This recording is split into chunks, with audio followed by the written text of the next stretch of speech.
Again, I was on television saying that bin Laden's a CIA asset and looks like he'll attack New York. Saying, call Washington, tell them to call off the attack. Hello, ladies and gentlemen. I'm so glad that you could join us today for this Wednesday, July 25th, 2001 broadcast. Tyranny is enveloping the globe, and the United States is a shining jewel the globalists want to bring down, and they will use terrorism as the pretext to get it done. So that's coming up in the second half of the show. Very important information. I'm going to put the call out that you call the White House and tell them, look, we've seen the news stories that you've wanted to blow things up, that you have blown things up, and that you're saying that 4 million of us are going to die and we need martial law and the Associated Press at one of your little drills you had, and that we're aware of who the terrorists are if you pull this. This can stop this Hitlerian Reichstag event.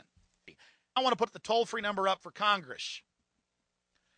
And I won't want you to believe Alex Jones. I want you to go get these news stories off my website. I want you to call these major newspapers. I want you to find out these statements were true by the White House about preparing for martial law.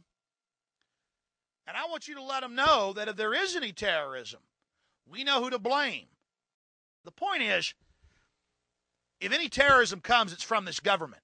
And if there was an outside threat like a bin Laden, who was a known CIA asset in the 80s, running the Mujahideen war, and whose family builds all the military bases over in Saudi Arabia right now, and sits on the board of Iridium Satellite, he's the boogeyman they need in this Orwellian phony system.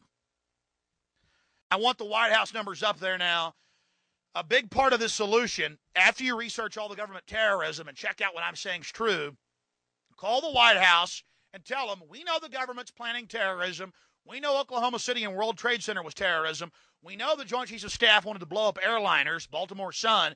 If you do it, we're going to blame you because we know who's up to it. Or if you let some terrorist group do it, like the World Trade Center, we know who to blame. And you could save the planet. I'm calling it Operation Expose the Government Terror.